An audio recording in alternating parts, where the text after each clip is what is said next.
এই চর্চাটা আমাদের মধ্যে থাকা দরকার। নবী করিম সাল্লাল্লাহু আলাইহি ওয়াসাল্লাম তিনি বলেছেন যে তোমরা বংশের কে কোন আত্মীয় এদের একটা লিস্ট ঘরে রাখবে বানাইয়া। তোমার দাদাকে, তোমার চাচাকে, তোমার চাচাতো ভাই কারা, তোমার ফুফাতো ভাই কারা, খালাতো ভাই কারা, বোন কারা।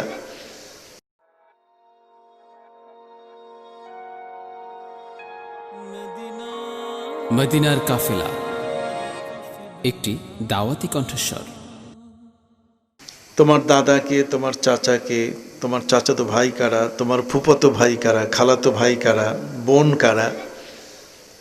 আত্মীয় স্বজনের একটা ফিরিস্তি, আত্মীয় স্বজনের একটা নামের লিস্ট তুমি তোমার ঘরের মধ্যে রাখবে।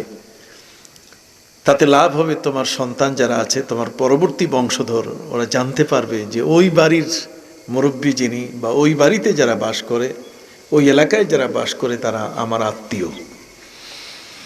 এই আত্মীয়তার বন্ধনটাকে সজীব রাখার জন্য, এটাকে জীবন্ত রাখার জন্যে নবী করিম সাল্লাল্লাহু আলাইহি ওয়াসাল্লামের এই মহাপরিকল্পনা তিনি আমাদেরকে দিয়েছেন যে আমরা যেন আমাদের মুরব্বীদেরকে ভুলে না যাই। আমরা দেখা যায় যে প্রজন্মের ভিতরে 3 প্রজন্ম, তার মানে বাবা, ছেলে, নাতি। অনেক সময় দেখা যায় যে নাতি দাদার নাম জানে না,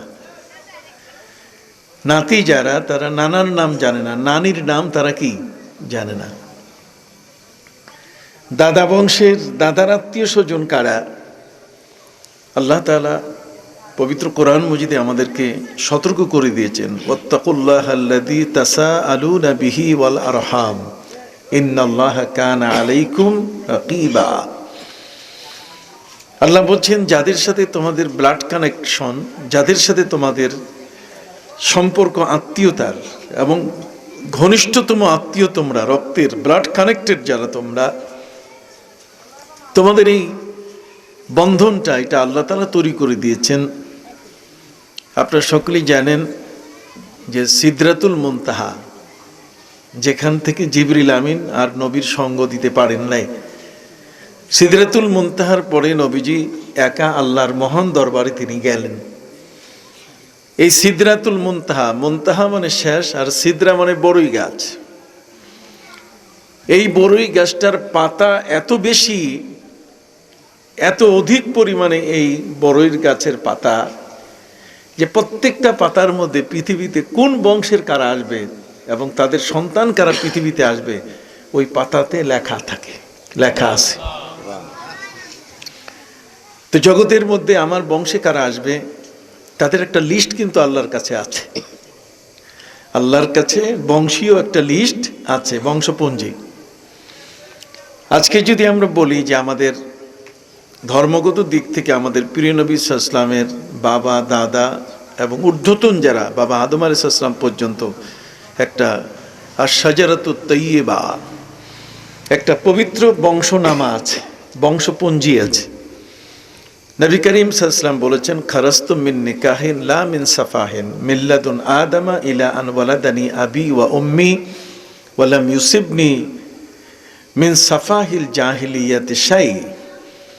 আল্লাহর হাবিব সাল্লাল্লাহু আলাইহি ওয়াসাল্লাম তিনি ইরশাদ করেছেন যে খারাস্তু মিন নিকাহিন, আমি বিবাহের বৈধ সন্তান, পৃথিবীতে এসেছি আমার মা আর বাবার মধ্যে একটা বৈধ বিবাহের মাধ্যমে। এটা নয় যে কোর্ট ম্যারেজ হয়েছে, ওই যে কোনো পার্কের পাশে নিয়ে আকাশ বাতাস সাক্ষী রহিল, আল্লাহকে সাক্ষী রাখিয়া তোমাকে বিবাহ করিলাম, এমনটা নয়। আমাদের প্রিয় নবী সাল্লাল্লাহু আলাইহি ওয়াসাল্লামের সাথে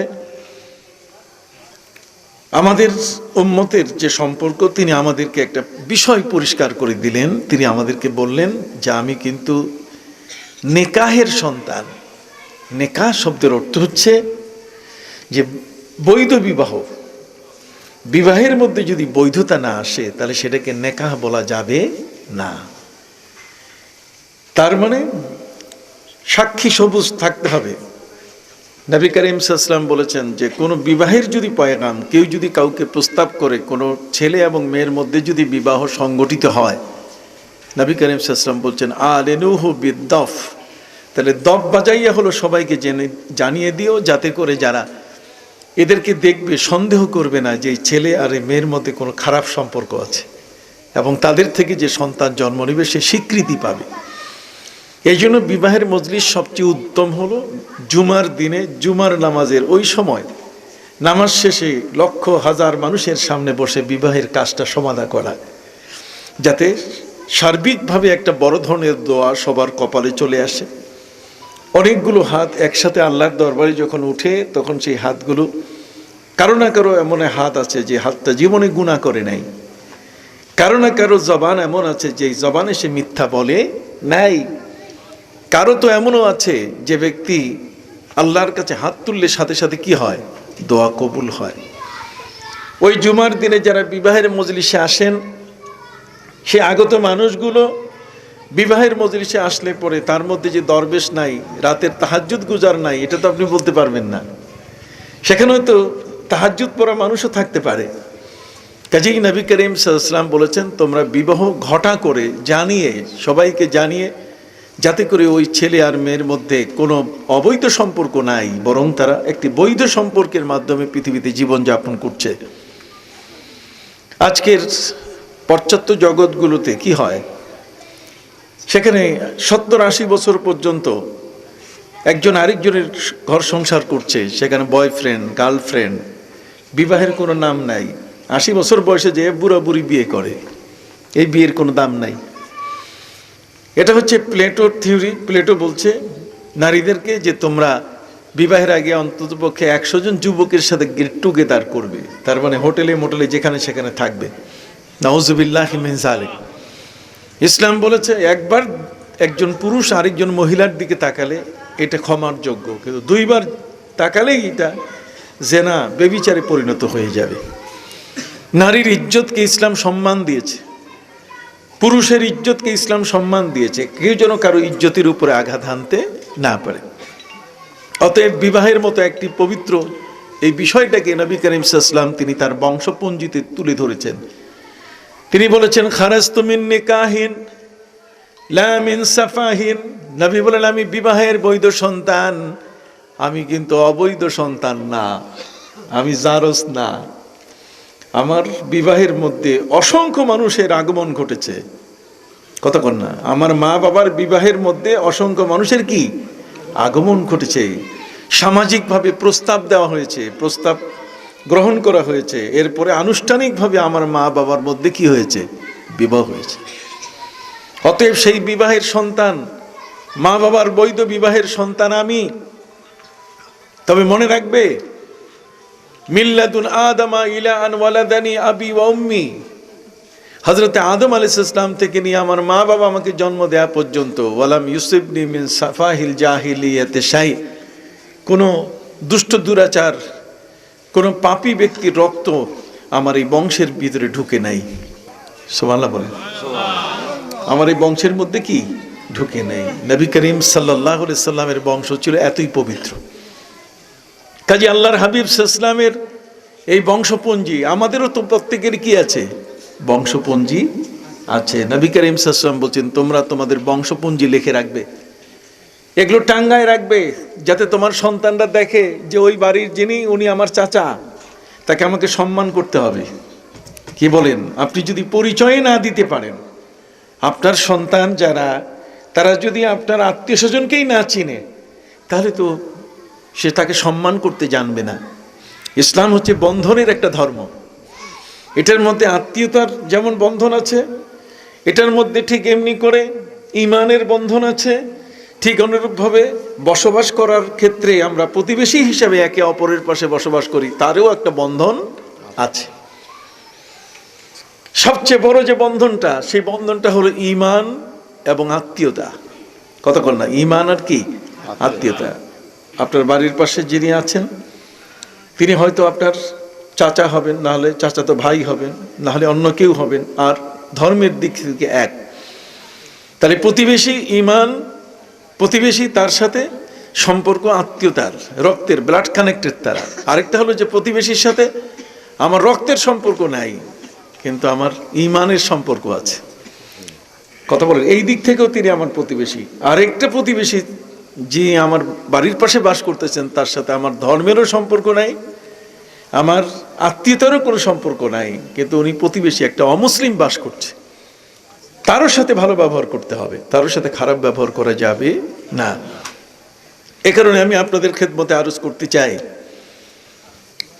যে এই আত্মীয়তার বন্ধন আজকের আমরা যারা আছি তৃতীয় প্রজন্ম, থার্ড জেনারেশন, আমরা অনেক সময় দাদার নাম বলতে পারি না, আমরা নানার নাম বলতে পারি না। নানার নাম কোন তো, এটা মাকে জিজ্ঞেস করতে হবে, যে মা যদি মরে যায় তাহলে কারে জিজ্ঞেস করবেন? কতক্ষণ না, মা যদি মারা যান তা আপনি জিজ্ঞেস করবেন কাকে? এই বন্ধনটুকু আমরা আজ পর্যন্ত অটুট রাখি না। কাজে আজকে আমি থ্যাঙ্কস দিচ্ছি, আজকে আমি ধন্যবাদ জানাই যে এরকম মরহুমা ফজলা খাতুন, তার সন্তানরা, তার আপনজনরা যেমন তাকে আজকে এই মাহফিলের মাধ্যমে একটি দোয়া অনুষ্ঠানের মাধ্যমে এই কাজটি তারা করলেন, আমি মনে করি একটা বড় মহৎ কাজ। সম্মানিত সুধী, এখন প্রশ্ন হলো যে একজনের মাগফিরাতের জন্য ইসালে সওয়াবের এই আয়োজনটা, এটা কতটুকু ইসলাম সমর্থন করে? ইসলামের সমর্থনের একটা ব্যাপার আছে। এখন তো মৌলবীদের ফতোয়ার শেষ নাই, মৌলবীরা যেখানে সেখানে রাস্তায় ঘাটে যেখানে সেখানে তারা ফতোয়া দেয়, ফতোয়ার জ্বালায় আমরা অস্থির হয়ে আছি। এই যে ফতোয়া, যেটা আপনি যেখানে দেবেন সঠিক পর্যায়ে আরো গভীর জ্ঞানে গিয়ে আবার সমুদ্রের ভিতরে মণিমুক্তা আপনি সিঞ্চন করে তারপর একটা জিনিস আপনি উপস্থিত করবেন, যাতে আপনার ফতোয়াটা কখনো মিথ্যা প্রমাণিত না হয়, ফতোয়াটা যেন কোনো কারণে ত্রুটিপূর্ণ না হয়। এই জন্যই সম্মানিত সুধী ভাইরা আমার, মরহুমা ফজলা খাতুনের আজকের ইসালে সওয়াব, তিনি ভাগ্যবতী, কিন্তু আমি জানি না যে আমার মৃত্যুর পরে আমার সন্তানরা আমাকে মনে করবে কি না।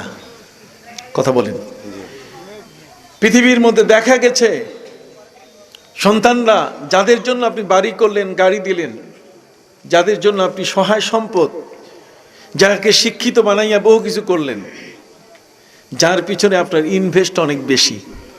কথা কোন, অ্যাজ ইনভেস্টর হিসাবে একটা সন্তানের পিছনে একজন বাবার কত ইনভেস্ট, একজন মায়ের কত ইনভেস্ট, কত বেশি তাদের পিছনে মা বাবার অবদান,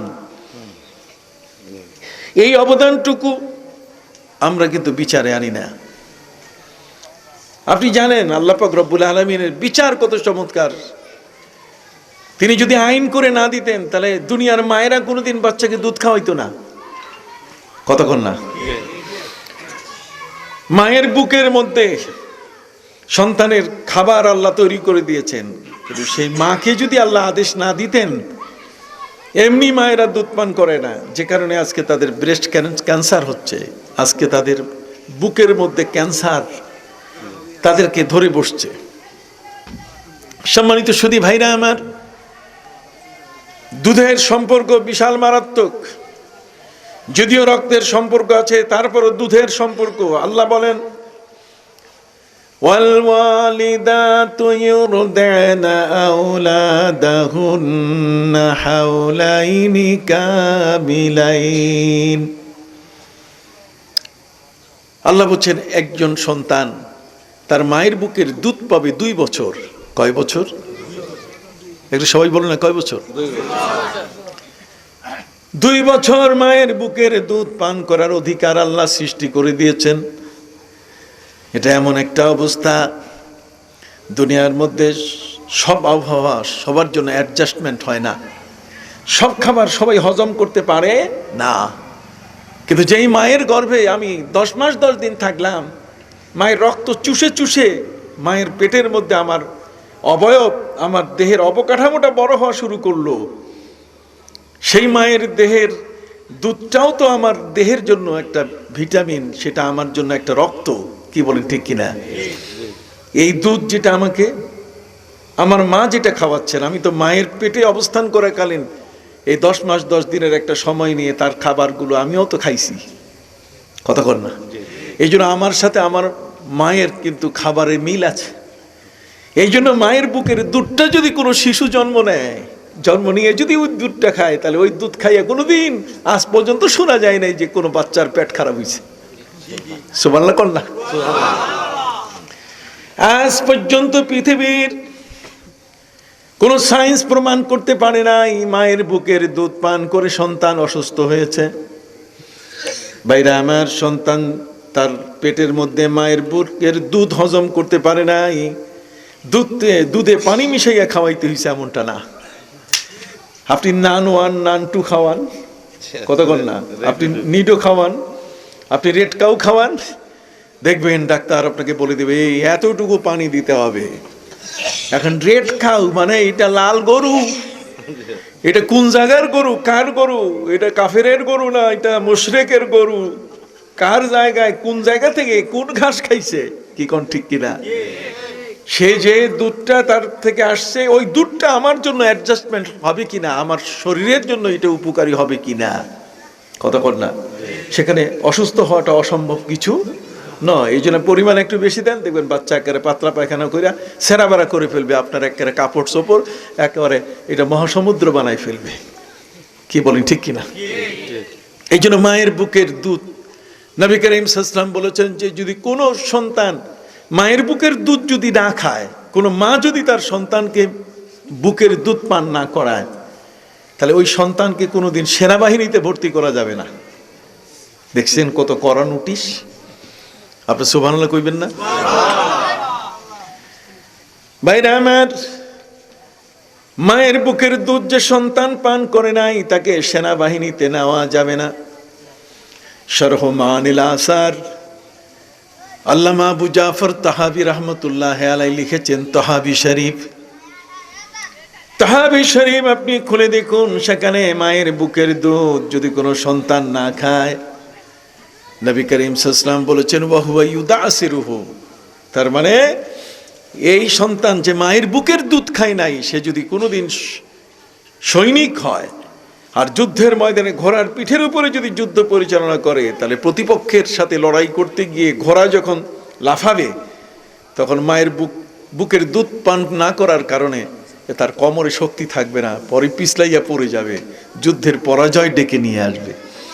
আর যদি মায়ের বুকের দুধ খায় তাহলে কোমরে এসা শক্ত হয়ে যাবে, একেবারে লোহার মতো, যেখানে বসবে তাকে সরাবার ক্ষমতা কারো নাই। সুবহানাল্লাহ কোন? তাহলে আপনি চিন্তা করতে পারেন মায়ের দুধের জোর কত, শক্তিটা কত, পাওয়ারটা কত। সেই মা আমার, যিনি তার বুক আমার জন্য ছেড়ে দিলেন, দুনিয়ার কোনো মা, দুনিয়ার কোনো নারী সবসময় তার বুকে পর্দা করে রাখে, কিন্তু আমার জন্য মা তার বুক খুলে দিয়েছেন। কন্যা সুবহানাল্লাহ। ওই মায়ের দেহের থেকে মা যা খান সেখান থেকে তৈরি হওয়া সেই দুধ, হাদিস শরীফের মধ্যে এসছে, যেটা স্বয়ং আল্লাহ পাক রব্বুল আলামিনের পক্ষ থেকে সেই দুধ মায়ের বুকে গরম করা হয়। কোনো শিশু জন্ম নেওয়ার 7 মাস আগের থেকে আল্লাহ তাআলা মায়ের বুকে ওই শিশুটার খাবার তিনি গরম করতে থাকেন, যে নবাগত আব্দুল্লাহ আসতেছে, আব্দুর রহিম আসতেছে, কি বলেন ঠিক কিনা? এই আব্দুল্লাহ আব্দুর রহিম আসতেছে, সে যেন পৃথিবীতে আসার পরে তার পেটটা যেন খারাপ না হয়, যে কারণে মায়ের বুকের দুধের দাম এত বেশি। এটা শাল দুধ বলে। এই দুধটা পৃথিবীর সমস্ত ডাক্তার আজকে একমত, এই দুধ এটা এমন একটা শক্তিশালী দুধ যেটা খেলে পরে ওই বাচ্চার মধ্যে যত আপনি দেখবেন ব্যাকটেরিয়া আছে, যত ধরনের জার্ম আছে, এই দুধটার মধ্যে সেই জার্মগুলো ধ্বংস করার ক্ষমতা রাখে। সম্মানিত সুধী ভাইরা আমার, মায়ের বুক ভরা দুধ, যে দুধ পান করে আমি বড় হই, সেই দুধের মূল্য এত বড়। বড় পীর আব্দুল কাদের জিলানী রহমতুল্লাহ আলাইহি বলেছেন যে সারা পৃথিবীর পূর্ব দিগন্ত থেকে পশ্চিম দিগন্ত পর্যন্ত পৃথিবীর প্রতি ইঞ্চি জায়গায় যদি তুমি সেজদা করে ভরে দাও, সারা পৃথিবীর সমস্ত জমিনের সেজদাগুলো যদি এক পাল্লায় রাখা হয়, আর আরেক পাল্লায় যদি মায়ের বুকের 1 ফোঁটা দুধ রাখা হয়, তাহলে ওই দুধটা ভারী হবে বেশি। মায়ের বুকের দুধের মূল্য এত বড়। এই জন্য মায়ের সাথে বাপের সাথে কখনো বেয়াদবি করা যাবে না। তারা সবসময় শ্রদ্ধার, সবসময় সম্মানীয় ব্যক্তি। তাদেরকে কোনোভাবেই কোনো ক্ষেত্রে ছোট করে তাদেরকে উপস্থাপন করা, ছোট করে বলার কোনো সুযোগ নাই। এই জন্য পবিত্র কোরআন মজিদ আল্লাহ আইন করে দিয়েছেন, বাপের নামে আইন করে দিয়েছেন, মায়ের নামে আইন করে দিয়েছেন। আমার আল্লাহ বলেন, ওয়াকাদা রাব্বুকা আল্লা তা'বুদু ইল্লা ইয়াহু ওয়া বিল ওয়ালিদাইনি ইহসানা।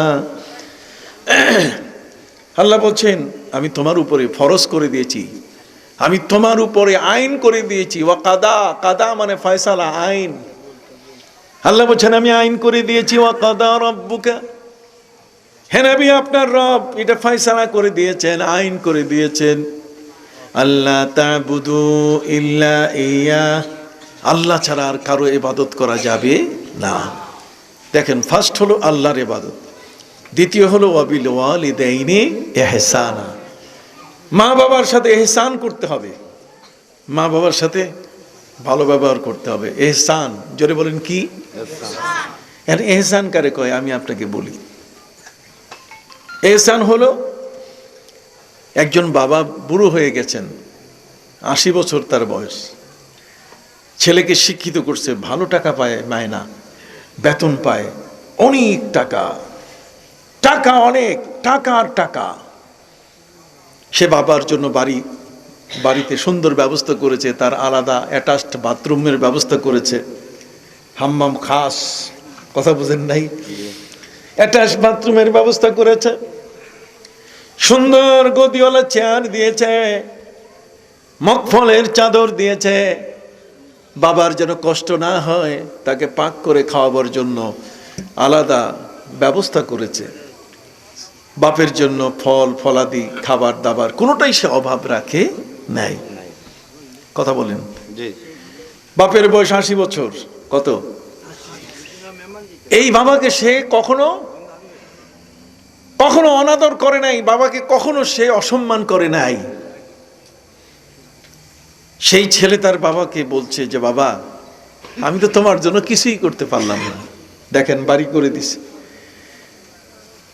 হাই কমোডের ব্যবস্থা করেছে, বাবার যেন কোনো কষ্ট না হয়, এই জন্য তার সুন্দর বিছানা, তার পাক, তার খাবার সবকিছু ভালো আয়োজন করেছে। তারপরেও ছেলে বলছে বাবা আমি তোমার জন্য তো কিছু করতে পারি নাই।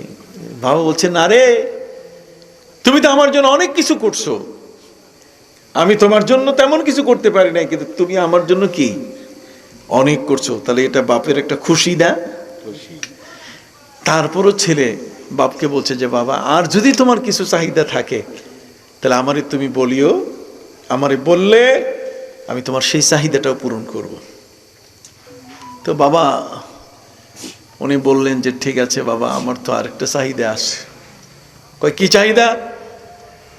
আমি আপেল খাবো। কি খাবো? আপেল। ছেলে বলে উঠল চমৎকার, আপেল তো মৌলভীবাজার গেলেই পাওয়া যায়, কতক্ষণ না। এখন যেখানে সেখানে আগে এই আপেল, আগে কমলা পাইতে সে জেলা কত জায়গায় যেতে হতো, ঢাকা থেকে কমলা আনতে হতো। আর এখন যারা মারা যায় তাদের শেষ আশা একটা কমলা খাবে, না হলে একটা রসগোল্লা খাবে। সন্তান এগুলো সব পূরণ করে। অতএব সেই সন্তান বাপের আরজি, বাপ বলল, আরজি মানে বাবা সন্তানের কাছে আবেদন নয়, এটা নির্দেশ। কিন্তু তারপরও বাপ বলে উঠল যে তুমি তো সব করেছো আমার জন্য। কয় তারপরও বাবা যদি কিছু থাকে, কয় তাহলে একটু আপেল খাওয়াই। ছেলে বলছে আপেল খাইতেছে বাবা, মৌলভীবাজার থেকে একেবারে এক ঝুড়ি আপেল নিয়ে আসছে, একেবারে পুরা মুখে মুখে আপেল। ছেলে বলছে বাবা নাও, আর কোন আশা আছে? কয় আছে। কয় কি? কয় আপেলটা আমি খাইতে চাই পাহাড়ের উপরে বসে। কোথায়? সবাইকে একটু কথা বলতে হবে। পাহাড়ের উপরে বসে আপেল আমি খাইতে চাই। ছেলে বলছে বাবা তুমি আপেল খাবা, এটা তো অন্তত পক্ষে 10 কেজির মতো ওজন। ঠিক আছে তোমার আশা আমি পূরণ করব। বাবা এই বাবাকে ছেলে তার কাঁধে নিল, আর এক হাতে বড় কষ্ট করে ওই আপেলের ঝুড়িটা এটা নিয়ে বহু কষ্ট করে ওই পাহাড়ের টিলায় উপরে উঠাইয়া বাবাকে বসাই দিল, যে বাবা এই তোমার আপেলের ঝুড়ি, আর এই বসো তুমি, চতুর্দিকে ফাঁকা ওপেন দুনিয়া, তুমি দেখে দেখে খাইতেই থাকো। তো বাবা যখন ঝুড়িতে হাত দেবে, 80 বছরের বুড়া বাবা, এর কতটুকু হাতের ব্যালেন্স আছে, কতটুকু দেহের ব্যালেন্স আছে। ওই ঝুড়িটা ধরতে যাইয়া একটা আপেল তুলবে, একটা আপেল ফল তুলতে যাইয়া ঝুড়ি গেছে উল্টাইয়া। কথা কন না, এখন ঝুড়ির যত আপেল সবগুলো কি চতুর্দিকে গুড়গুড়াইয়া সবগুলা নিচে পড়ে গেছে, পাহাড়ের উপর টিলা থেকে নিচে। ছেলে বড় কষ্ট করে একটা একটা একটা করে সব কুড়াইয়া আবার ঝুড়িতে দিয়ে দিছে। ঝুড়িতে দেওয়ার পরে বাবার কাছে আবেদন করলো, বাবা সব একসাথে করে আবার ঝুড়িতে দিলাম, এখন তোমার মন মতো খাও। বাবা এবারও ওই কেমন করে জানি ধরছে হাতে, লাগছে ঠেলা, আবার গেছে উল্টাইয়া। কি বলেন ঠিক না? উল্টাই যাওয়ার পরে সব আপেল চতুর্দিকে সবগুলো একেবারে নিচে পড়ে গেছে। সম্মানিত সুধী ভাইরা আমার, এবারও বহু কষ্ট করে সেই ছেলে যতগুলো আপেল যেখানে সবগুলো কুড়ে এনে বাবাকে দিয়ে বলছে, বাবা এই ঝুড়িতে দিলাম, তুমি এখান থেকে আরাম করে খাও। বাবা তৃতীয়বার আবার নিতে যাইয়া আবার ঝুড়ি গেছে উল্টাইয়া, ফল একটাও নাই, সব নিচে গড়গড়াইয়া পড়ে গেছে। এখন ছেলে রেগে গেছে তার বাপের উপরে, তুমি কি শুরু করছো? তোমারে বাড়ি দিলাম, তোমাকে সুন্দর বিছানা দিলাম, হাই কমোড দিলাম, অ্যাটাচ বাথরুম দিলাম, তোমার হেলান চেয়ার দিলাম, খাবার পাকাবার জন্য আলাদা মহিলা বাইরের থেকে এসে তোমার সব খেদমত করে, তোমার কাপড় পোশাক পরিচ্ছদ এগুলো আয়রন করার লোক দিছি, তুমি তোমার আশা পূরণ করার জন্য আমার কাছে চাইলা, আর আমি তোমাকে আপেল দিলাম, তাও 1 কেজি আপেল দেই নাই, 2-3টা আপেল দিয়ে আমি যাই নাই, বরং 1 ঝুড়ি আপেল দিছি, আর তুমি কি শুরু করছো? বাবা বলে উঠল, আমি কিছুই শুরু করি নাই বাবা। রে আমার ছেলে, প্রথমবার আমার হাতে লেগে ঝুড়ি উল্টায় গেছে, সব আপেলগুলো চতুর্দিকে নিচে পড়ে গেছে, তুমি কষ্ট করে সব এনে দিয়েছ। দ্বিতীয়বারও আমার ইচ্ছার বাইরে হাতের আঘাত লেগে চতুর্দিকে সবগুলো পড়ে গেল, তুমি দ্বিতীয়বারও কষ্ট করেছো, তৃতীয়বার তুমি রাগ হয়ে গেছো। বাবা এই পাহাড়ে একদিন তোমাকে আমি নিয়ে এসেছিলাম, তোমার হাতে ছিল ছোট্ট একটা বল, উপর থেকে তুমি যে কতবার ছাইড়া দিছো আর কতবার যে উঠাই দিছি, আমি একবারও বিরক্ত হই না। সুবহানাল্লাহ বলেন। কতবার উপর থেকে নিচে তুমি ফেলে দিয়েছো, আর আমি কতবার সেটা কুড়াইয়া আমি তোমার কাছে বলটা দিয়ে দিয়েছি, আমি তো একবারও বিরক্ত হই নাই। তিনি হলেন বাবা। কি বলেন ঠিক কিনা? ওই মা জগতের মধ্যে আপনাকে ওই আদর কখনো করবে না যা পৃথিবীর কবিরা বলতে বাধ্য হয়েছেন। বিদেশে বিরাজ্যে যার সন্তান মারা যায়, পশু পক্ষী জানার আগে আগে জানেন মায়। কে জানে? মা। মায়ের কলিজার সাথে, মায়ের দেহের সাথে সন্তানের একটা আলাদা নেটওয়ার্ক থাকে, এটা আজকে বুঝাবার দরকার নাই। আমেরিকায় কথা বলতেছি, তার নাই, তার ছাড়া একটা মোবাইলের একটা নেটওয়ার্কের যদি এই ক্ষমতা থাকে, তাহলে মায়ের পেটে 10 মাস 10 দিন থেকে ওই নেটওয়ার্কটা আমার সাথে হয় নাই। কথা কন। কাজী মায়ের সাথে, মায়ের বুকের দুধের সাথে আমার মুখের সম্পর্ক, অথবা এই মুখ দিয়ে যদি মাকে গালি দেয়, এই মুখ দিয়ে যদি মাকে বাজে কথা বলে, যে এই মুখটা দিয়ে দুধ খাইছে, আল্লাহ তাআলা ওই মুখের মধ্যে তখন পোকা দিয়ে দেন। কথা কন না।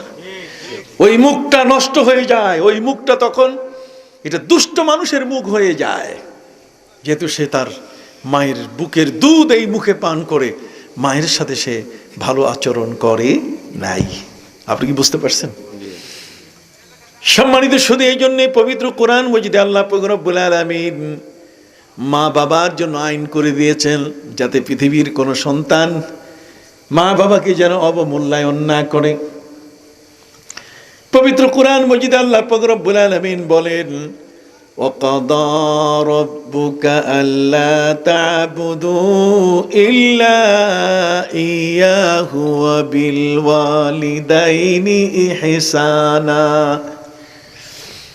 আল্লাহ বলেন, আমি তোমার উপরে ফরজ করে দিয়েছি তুমি আমার ইবাদত করবে, বন্দেগী করবে, আমার ইবাদত ছাড়া অন্য কারো ইবাদত করবে না। ওয়াবিল ওয়ালিদাইনি ইহসানা, আর মা বাবার সাথে ইহসান করবে, মা বাবার কোনো কথাই তুমি বিরক্ত হবে না। আর এখনকার ছেলেটা করে কি জানেন? বিরক্ত কারে কয়? মা বাবারে অতিষ্ঠ করে ছাড়ে। তার মানে পাশের রুমে অসুস্থ একজন বাবার 70 বছর বয়স হইলে তার আর শরীরের মধ্যে যন্ত্র কোন জায়গায় ঠিক আছে সবটাই নড়বড় হয়ে গেছে, দাঁত ঠিক নাই, হাত ঠিক নাই, পাও ঠিক নাই, কত জায়গায় যে উষ্টা খাইছে ছেলের জন্য, কত জায়গায় যে উষ্টা খাইছে মেয়ের জন্য, 2 পয়সা কামাই করার জন্য, কত জায়গায় যে তার সেই অবিরাম বিশ্রামহীন তার পরিশ্রম। কি বলেন ঠিক কিনা ভাইরা আমার? সূর্যের আলো পিঠের উপর দিয়ে গড়িয়ে গেছে। বিদেশে যারা থাকে আপনি মনে করেন খুব এমনি এমনি টাকা পায়? আপনি তাদের খবর নিয়ে দেখেন, গাড়ি চালায়, পরিশ্রম এত বেশি, একদিক থেকে সন্তানকে নিয়ে যায় স্কুলে দিয়ে আসে, আরেক দিক থেকে 2 পয়সার জন্য কত জায়গায় ঘুরতেই থাকে। 2 পয়সা কিভাবে পাওয়া যায়? রাত দিন নির্ঘুম, কোনো চোখে ঘুম। আর এই কষ্টের পয়সা দিয়া ছেলেটারে ব্যারিস্টার বানাইলো, আর শেষ পর্যন্ত সে বাপেরে স্ত্রী করা শুরু করে। কথা বোঝেন নাই? ব্যারিস্টার বাপেরে তখন সোজা বানান শুরু করে, তাকে ওই পাঠায় দেয় বৃদ্ধাশ্রমে, যাও, বৃদ্ধাশ্রমে পাঠায় দেয়। খালি একটা কারণ, সেটা হলো এই বুঝ ব্যবস্থা, চিন্তা, কোরআনের চিন্তা যতক্ষণ পর্যন্ত আসবে না। এই জন্য আজকে আমি আজকের এই মাহফিলের আয়োজক যারা, তাদেরকে ধন্যবাদ জানাই। আমার কথা তো বুঝেন না? আমি তো আজকে নতুন আপনাদের এখানে না, আর সিলেটি মাত কিছু শিখছি, কথা কন না তো, এটা ওই শেষে শিখাই না, এই জন্য ওটা শেষের জিনিস। সাবগল বক্কা বক্কা সিন্নি উন্নি খাইয়া যাবেন, কথা বলছেন ভাই? এটা শিখাই দিছে আমার, ওইটা মাথার মধ্যে একেবারে টাইপ করে রাখছি। কথা বুঝতে পারছেন? সম্মানিত সুধী ভাইরা আমার, আপনার তো আমার মহব্বতের মানুষ। এই ফারুক ভাইয়ের কাছে তার বাড়িতে কতবার আসছি, উত্তর মোলায়েম মাদ্রাসায় প্রতি বছরই আসে, প্রিন্সিপাল সাহেব দেখা করেছেন আমার সাথে। কথা কন না? আশপাশের এমন কোনো জায়গা নাই, গ্রাম নাই যেখানে আমি আসি নাই। কিন্তু এখন আমার জন্য বড় কঠিন হয়ে গেছে, কারণ এখন গণপ্রজাতন্ত্রী বাংলাদেশ সরকারের মাননীয় প্রধানমন্ত্রী আমাকে ইসলামী ফাউন্ডেশন বাংলাদেশের গভর্নর নিযুক্ত করছেন। তিনি আমাকে গভর্নর নিয়োগ দিয়েছেন। কাজে আমার এখন অবস্থান এত বেশি। আপনার এই মৌলভীবাজারের ইসলামী ফাউন্ডেশন খবর পাই নাই, খবর পাইলে আপনি দেখতেন যে সবাই দৌড়ে আসতো, কারণ ওদের অভিভাবক আমি। কতক্ষণ না? ওদের কি অভিভাবক, দৌড়ে আসতো। কথা বুঝতে পারছেন? ওরা খবর জানে না, কারণ কোভিড-19 এটা বড় ঘটা করে সবাইকে জানাই, এটা করার উপায় নাই। কথা বুঝতে পারছেন? বেশি লোকের গ্যাদারিং এটা সরকারও নিষেধ করে দিয়েছে। কাজে যারা আসছেন আলহামদুলিল্লাহ। কিন্তু আমার সবচেয়ে বড় ভালো লেগেছে, অনেক মাহফিল, অনেক জায়গায় অনেক রকম ওয়াজ করি, কিন্তু আজকের ওয়াজটা আমার এতই কলিজায় স্পর্শ করেছে যে একজন মায়ের জন্য তার সন্তানের মাগফিরাতের আয়োজন। কতভাবে মানুষ মাকে ভুলে যায়, বাবাকে ভুলে যায়। কথা কন না? জীবিত বাবা থাকার পরও পৃথিবীতে গজব আসে কেন? পৃথিবীতে আল্লাহর গজব আসে কেন? আসছে কেন? গজব আসার পিছনে কারণ, আমার নবী বলেন, ইজা ফালাত উম্মতি 15 খাসলাতান হাল্লা বিহাল বালা। পৃথিবীর মধ্যে আমার উম্মতের মধ্যে যখন 15টা কাজ চালু হবে, 15টি কাজ যখন উম্মতের মধ্যে পাওয়া যাবে, মানুষের মধ্যে, সমাজের মধ্যে 15টা কাজ যখন চলবে, জারি হবে, তখন আল্লাহর পক্ষ থেকে তসবির সুতা ছিঁড়ে গেলে যেমন তসবির দানাগুলো টপ টপ করে ছিঁড়ে পড়ে, আল্লাহর গজব ঠিক এমনি করে পৃথিবীর জমিনের মধ্যে টপ টপ করে আসা শুরু করবে, কোনো দরবেশ, কোনো পীর, কোনো অলির দোয়া ঠেকাইতে পারবে না। কয়টা কাজ? 15টা। জোরে বলেন কয়টা? একটু আমাকে শুনেন। 15টা। কি বলেন? বড় কষ্ট করে ঢাকা থেকে আসছি তো। কয়টা? এই 15টা কাজ কোন সমাজে হলে আপনি দেখবেন যে ওই আর দরবেশও শেষ, মসজিদের ইমামেরও দোয়া আর কবুল হবে, আপনার আমার তো হবেই না। এই 15টা কাজের মধ্যে একটা হলো ইজাত্তু খেজাল ফাইয়ুদ্দিওয়ালা, যখন রিলিফের মাল চুরি হবে, গরিবের পেটের খাবারগুলো যখন ধনীরা চুরি করে খাবে। কথা কন? গরিবের পেটের খাবার ওদেরকে মাননীয় প্রধানমন্ত্রী প্রণোদনা দিয়েছেন, গরিবদেরকে এই খাবার দাও, ওটা রাস্তায় ভাগ বাটোয়ারা করে শেষ। কথা বুঝেন না? ওদের অভাব, ওদের সে ফকির আর জগতে কেউ নাই, এটা মহা ফকির। এই জগতের মধ্যে ওরা সবচেয়ে বড়, পৃথিবীর মধ্যে সবচেয়ে বড় এরা ফকির, এর চেয়ে মিসকিন আর পৃথিবীর মধ্যে নাই। এরা একেবারে মিসকিন, এদের চেয়ে বড় মিসকিন আর নাই। বলতে লজ্জা করে, পত্রিকায় হাতে তাদের হ্যান্ডকাপ লাগানো। কে বলেন ঠিক না? কেন? 5,000 টাকা করে চুরি করে খাইছে, 5,000 টাকা করে গভর্নমেন্টের একটা টাকা মাননীয় প্রধানমন্ত্রী তিনি গরিবদেরকে দিয়েছেন। আরে বাবা, বিতরণ করো। তাসবিহার মুসল্লা দেখে খোদেলাহি ভুলবেন না, তাসবিহার মুসল্লা দেখে খোদেলাহি ভুলবেন না, মানব সেবার কুঞ্জি ছাড়া বেহেশতের দুয়ার খুলবে না। আপনি বিশাল তসবিহ, টুপির অভাব নাই। ভোট আসুক তখন দেখবেন যে টুপি কত বিক্রি হয় বাজারে। নতুন নতুন মুসল্লি, নতুন নতুন বক্তা আপনার মজলিসের মধ্যে এসে নতুন বক্তারা বসে যাবে, এরা মাথায় নতুন নতুন টুপি দিবে, নতুন নতুন ইসলামের কথা বলবে, আপনার মাহফিল পণ্ড করে থুয়ে যাবে। কতক্ষণ? তসবিহ আর মুসল্লা দেখে খোদেলাহি ভুলবেন না। তসবিহ আর মুসল্লা এটা দেখে আল্লাহ ভুলবেন না, মানব সেবার কুঞ্জি ছাড়া বেহেশতের দুয়ার খুলবে না। মানুষের সেবা, আল ইনসান ও আব্দুল ইহসান, মানুষ মানুষের উপকারের জন্য আল্লাহ সৃষ্টি করেছেন। খায়রুন নাস মান ইয়ানফাউন নাস, পৃথিবীতে ওই মানুষটা ভালো যার দ্বারা মানুষের উপকার হয়। কথা কর? কাজে কয়টা কাজ? 15টা। জোরে বলেন কয়টা? 15টা কাজ। পৃথিবীর মধ্যে কোন জাতি, কোন সমাজ, কোন এলাকায়, কোন অঞ্চলে যদি 15টা কাজ চালু হয়, আল্লাহর গজব ঠেকাবার মতো ক্ষমতা কারো নাই। হাল্লা বিহাল বালা, বালা হালাল হয়ে যাবে আল্লাহর পক্ষ থেকে, এই বিপদ আসবেই, এটাকে ঠেকাবার ক্ষমতা নাই। আপনি ছাতা দিবেন, ছাতা সিরে ঢুকবে। কথা কোন? তার মধ্যে ইজাত্তুখিজাল ফাইয়ুদ্দিওয়ালা, যদি পৃথিবীর মধ্যে কোনো ব্যক্তি গরিবের মাল আত্মসাৎ করে, মিসকিনের মাল আত্মসাৎ করে, হযরত আবু হুরায়রা রাদিয়াল্লাহু তাআলা আনহুর হাত ধরে নবী করিম সাল্লাল্লাহু আলাইহি ওয়াসাল্লাম বলেন, আবু হুরায়রা তুই বলো তো, ইয়া আবু হুরায়রা মাল মুফলিসু ফীকুম, আবু হুরায়রা বলো তো গরিব মানুষ কোনটা? তুমি গরিব মানুষের একটা সংজ্ঞা দাও, গরিব মানুষ সম্বন্ধে আমাকে বলো, কে গরিব? ইয়া আবু হুরায়রা মাল মুফলিসু ফীকুম, তোমাদের মধ্যে গরিব কে?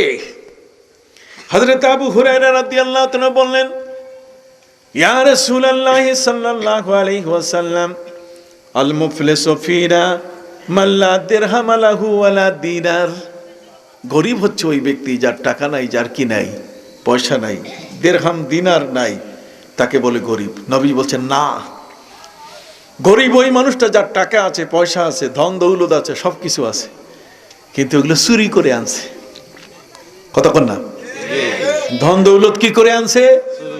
চুরি করে আনছে। সৌদি আরবের দুম্বা পাঠাই দিয়েছে গরিবগুলো যাতে ভাগ করে খায়। ইউনিয়ন পরিষদে আগে খাইয়া শেষ, একের হাড়হাড্ডি পর্যন্ত আর নাই, হজমও করা শেষ। ইয়া আবু হুরায়রা মাল মুফলিসু ফীকুম, আবু হুরায়রা বলো তোমাদের মধ্যে গরিব মানুষকে? হযরত আবু হুরায়রা রাদিয়াল্লাহু তাআলা বললেন, আল মুফলিসু ফিনা মান লা দিরহাম লাহু ওয়ালা দিনার। মুফলিস ওই ব্যক্তিকে বলে, গরিব মিসকিন ওই মানুষটাকে বলে, অভাবী ওই লোকটাকে বলে যার টাকা নাই, যার কি নাই, পয়সা নাই। নবীজি বলছেন না, গরিব ওই মানুষটা কিয়ামতের ময়দানে যখন তাকে উঠানো হবে তখন অভিযোগের পাহাড় চলে আসবে। সবাই এসে আগের থেকে নালিশ করা, মামলা করা। যখন এই পৃথিবীতে কেউ কারো টাকা পয়সা আত্মসাৎ করবে তখন অটোমেটিক আল্লাহর দরবার একটা মামলা ফিরিস্তারাই করে রাখবে।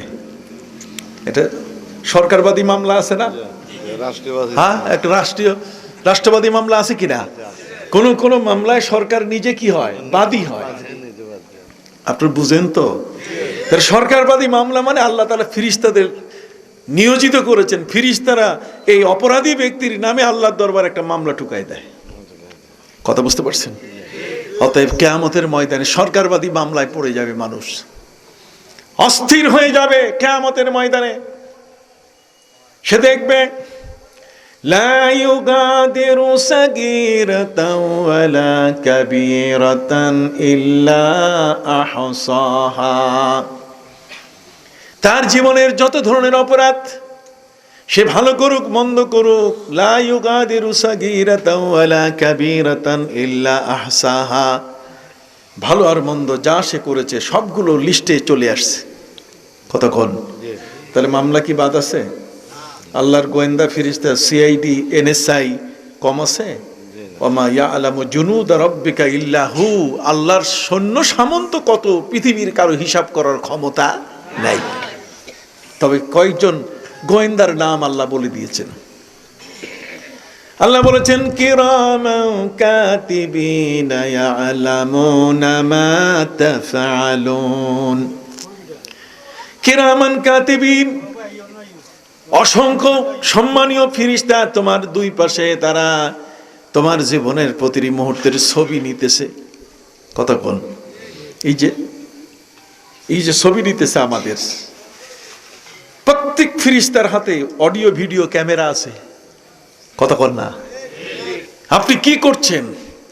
মা ইয়ালফিজু মিন কাউলিন ইল্লা লাদাইহি রাকিবুন আতীদ। আপনি মুখ থেকে যে শব্দগুলো বের করছেন সাথে সাথে সেটা ক্যাসেট হয়ে যাচ্ছে। ওই কথাটাকে গোপন করার কোনো সুযোগ নাই। সাথে সাথে ফেরেশতারা স্ক্রিনশট দিয়া ওটা গুগলের মধ্যে থুয়ে দিতেছে। আল্লাহর একটা গুগল আছে তো, কি আছে না? তার মানে আল্লাহর তো একটা এই ধরনের সংরক্ষিত স্থান আছে, যেখানে আল্লাহ তাআলার ওই সংরক্ষিত স্থানে আপনার নামের যে ছোট্ট একটা ওই যে টেবিল আছে সেখানের মধ্যে সেটা সংরক্ষণ করতেছে। কিয়ামতের ময়দানে আপনার জন্য নয়, বরং মারা যাওয়ার সময় প্রত্যেকটা মানুষের গলার মধ্যে তার জীবনের যত আমল, ভালো আর মন্দ হোক, সবগুলো তার গলার মধ্যে ঝুলাই দেওয়া হবে কিয়ামতের ময়দানে। ওই অবস্থায় এই গলার মধ্যে বক্স নিয়ে, আমলনামার বক্স নিয়ে সে কিয়ামতের ময়দানে সে উঠবে। পবিত্র কুরআন মজিদে আল্লাহ পাক রব্বুল আলামিন বলেন,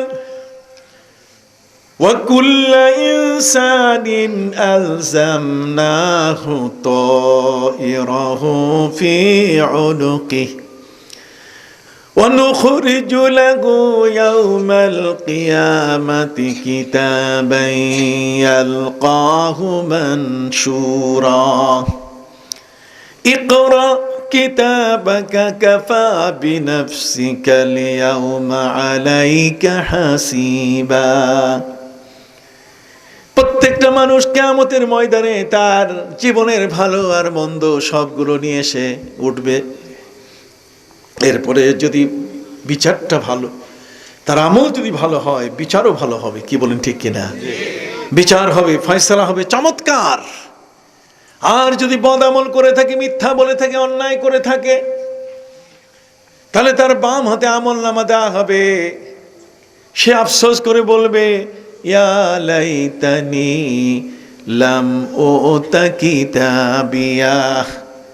আফসোস, যদি আমার হাতে এটা না দেওয়া হতো, আজকে আমার হাতে এটা দেওয়া হয়েছে, আমি আজকে বেইজ্জতি হচ্ছি, সবাই যেই দেখতেছে সেই ঠ্যাঙ্গা মারতেছে, গুতা দিতেছে, দাঁত তুই পৃথিবীতে জীবনটা ভালো কাটো নাই। চুরি চামারি করে মানুষের কাছে মিথ্যা কথা বলে, 2 নম্বরকে 1 নম্বর বানাইছো। সমাজের মধ্যে সুদ ঘুষের প্রথা চালু করেছ। ভালো মানুষ হওয়ার জীবন তুমি যাপন করো নাই। ভাইরা আমার, জগতের মধ্যে যখন কোনো সমাজে 15টা জিনিস চালু হবে, কয়টা? এই 15টা জিনিস চালু হয়ে গেলে ওই সমাজের মধ্যে আর শান্তি থাকবে না, বরকত উঠে যাবে। ইলিশ মাছ খাবেন, নাকের মধ্যে ঘ্রাণ নাই, আপনার নাক বন্ধ নাই, কিন্তু তারপর আপনি সুগন্ধি পাবেন না। ইলিশ মাছের যে একটা আকর্ষণ, পোলাও কতক্ষণ না, বাসমতি চাউল দূর থেকে ঘ্রাণ আসে, আপনার দেখবেন আপনার নাকের মধ্যে কোনো ঘ্রাণ আসবে না, তার কারণ বরকত উঠে যাবে। কতক্ষণ বরকত বুঝেন? ওই বরকত 1952 সালের ভাষা আন্দোলনের বরকত না।